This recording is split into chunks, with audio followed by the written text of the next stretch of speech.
Hi, this is the second in a series of video clips to give you an overview of the project work that you'll be doing as a group in EDIM I-502. This particular clip is pretty much a high-level overview of the project work that you're going to be doing. There are three phases to the group project work that you'll be doing. The first phase in Unit 3, or Week 3, will involve setting up the project tools and also in preparing the preliminary ideas for your project work. You're going to be using a template in order to do this. But before you get started, before you even think about in terms of how the project works, I really want each of you to very carefully review the syllabus and check the rubrics for each of the project components. The rubrics are found in the syllabus, but they're also found with detailed instructions for each of the assignments, more detailed instructions in the course content at each unit. So you look at the assignments that are part of the group project, and you will find detailed instructions, but also assessment rubrics for each of the components of the project. Please review that carefully before you get started. So in Unit 3 or Week 3, you'll be doing Phase 1. As I said, part of that will be doing setting up tools, and that's one of the assignments, to set up Google Docs, to set up a DIGO bookmarking group, and a few other things that you're going to be doing to prepare the technology tools that you'll need to do the project. The other thing that you're going to be doing is you're going to start working with a template. The template is based on the Buck Institute of Education Project-Based Learning Gold Standard template. However, what I've done is I have modified that and annotated it for use with this particular course assignment.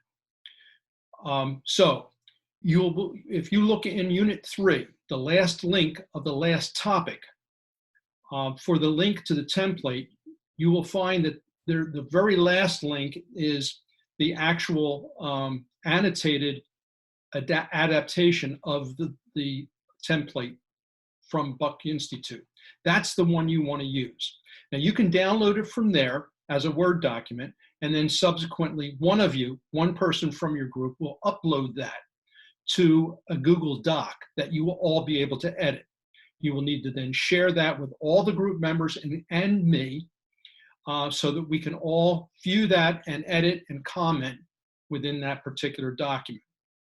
Do not use the original template from Buck Institute, because there are pieces there that we're not using, and we're also kind of adjusting it a little bit for the purposes of this assignment. There's also instructions in the assignment in live content where you can actually go in with your wilkes.edu account in Google, and you can create from a Wilkes template. But we follow those directions there, and that will help you with doing that. Now remember, not everyone needs to download and then create a Google Doc from this template. Only one person in the group will do that, and then everyone will contribute to that document. In Phase 1, all you're going to be doing is just some of sections 1 and 2. You're not going to be doing the complete template at this point. So what you're going to be doing is in Section 1, the project overview, you're going to be creating a project title, listing the group members. You will identify an entry event to kick off the project for your students. You'll list the grade level and subjects that are involved in this project for your students. And you will estimate a probable time frame for the project. That's all you're going to be doing in Section 1, the project overview. In Section 2, the learning goals, under the standards box, all you're going to do there right now is to state an enduring understanding. You are not going to try to identify all of the content standards that you will end up using. Just a word about enduring understandings. They're not found in the Buck Institute materials. So what you're going to want to do is there's a section in Unit 3 content dealing with enduring understandings. So read that carefully, peruse those materials carefully. And there's also information in the assignment description in live, as well as back in Unit 2, Topic 2, for more details about enduring understandings. What the enduring understandings does is that statement makes the overarching connection between disciplines more explicit, and it helps to also focus your project and keep it focused on what your goals really are for the project, and so that it doesn't get too broad and too cumbersome. In addition to that, in section 2 of the template, you will come up with initial driving questions and the challenge that you will issue to students. What you want to do with this project is you want to issue a challenge for students to do something, not simply just gather information and present it in some manner. You want them to actually do something, to make a difference, to invent something, to come up with a solution to a problem, something like that. You want to issue a challenge to the students to do something. That's all you're going to do in section 2. That's for phase 1. The rest of the other assignment you'll be doing in phase 1, as I said before, is to gather materials and to gather those tech tools and set them up so that they're ready to use, an annotated bibliography, the DGO group, etc. In phase 2, that will occur in week 4 or unit 4. And what you'll be doing is then in this particular phase, you will be continuing to do design work as a teacher team, and you're going to complete sections 1 and 2 of the design template. So you'll complete everything else that's on the form, the template, in sections 1 and 2. In addition to that, what you will be doing is you'll be going into section 3. And you'll notice in section 3, especially in the annotated modified version of the template, you will see there are 6 columns. You will only use 1 column for each individual in your team. So if there are 5 members of the team, you will use 5 columns. If there are 4 members of the team, you would use 4 columns, etc. So each individual will do 1 column or 1 scaffolding activity. One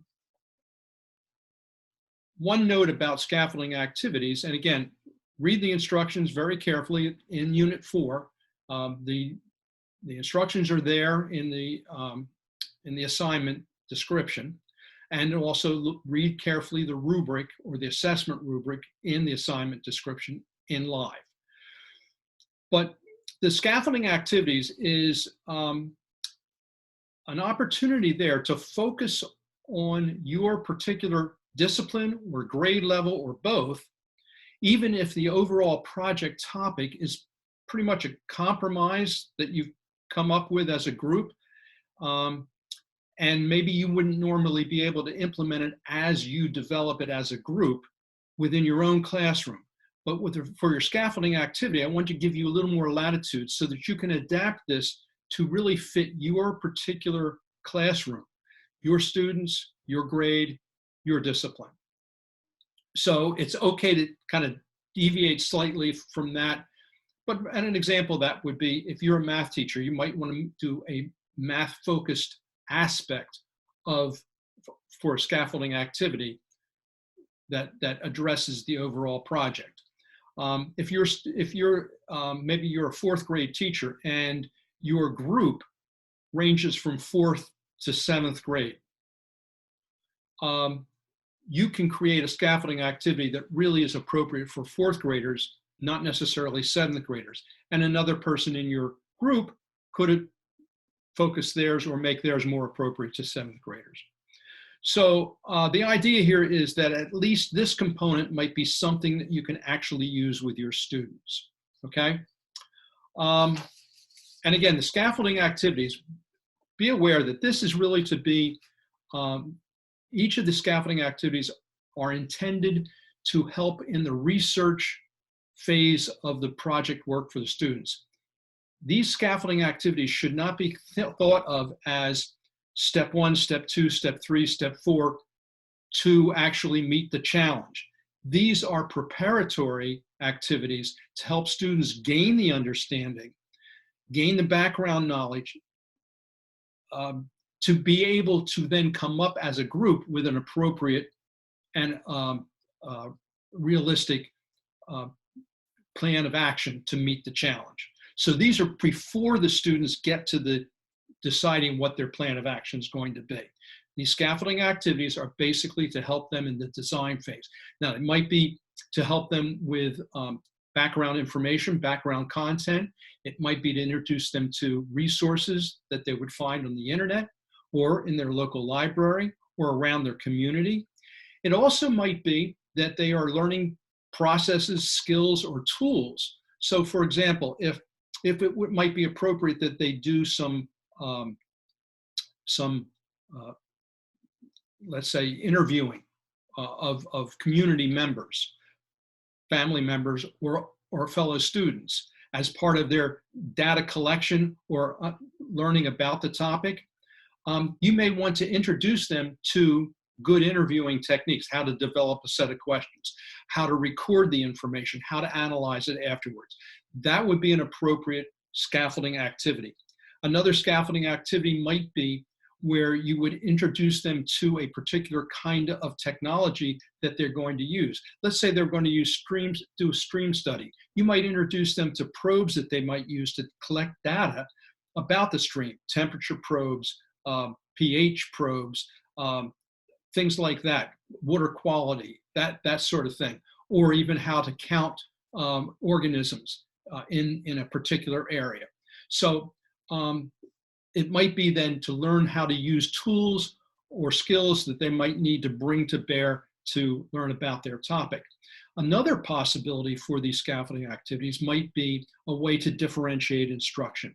And for example, you might have some of your students that need additional background information that everybody else you know in your classroom has, but maybe certain students need some additional background information. It may be that you have transient population, that they didn't get some things that in prior years that your other students have. So this would be an opportunity to do that. It might be also be able an opportunity where you would take special needs students and give them some additional vocabulary work that they would be able to be more comfortable with the material. At any rate, think of the scaffolding activities as not necessarily every student does every scaffolding activity. So if you're going to differentiate instruction, you might have some that are designed for certain students, some that are designed for other students. You might even use scaffolding activities as a way to compact the curriculum and to have some students go deeper who need to be challenged a little bit more. So that's in phase 2, unit 4, week 4. Then the last phase, phase 3, will be completed in unit 6 or week 6. Here you're going to, as a group, come up with a single multimedia presentation that you create as a group. In this sense, it'll simulate in some ways what a student group might go through to have to negotiate and compromise and be able to contribute to a single product as a group. You're doing that all the way through here, but this might be a little bit more similar to what your students actually might have to do together. There are 3 options that we present to you for this. You may create an entry event that would introduce the overall project to students at the very beginning. So your multimedia product would be this entry event to introduce the topic, the whole overall project to your students. Second option would be that you may want to take one of the scaffolding activities that one of your group members has done in phase 2 and expand on that and create a presentation that maybe is a culminating presentation that would come out of the work done in one of these scaffolding activities. So you could do that as an option for your multimedia product. And finally, you may want to do a multimedia product that represents a culminating presentation that introduces or explains what a student group's possible way of addressing the challenge, the overall challenge. So your presentation might be, here's our plan of action. This is what we intend to do as a student group to meet the challenge for our group. So this would be just one example of how it might be done. So that might be your third option, okay? So that's it. That's the general overview, very brief overview of the overall project. Again, if there are any questions, issues, we'll talk about these through at our initial video conference meeting with your group, but this hopefully will give you a little background understanding. I'll see you in clip 3.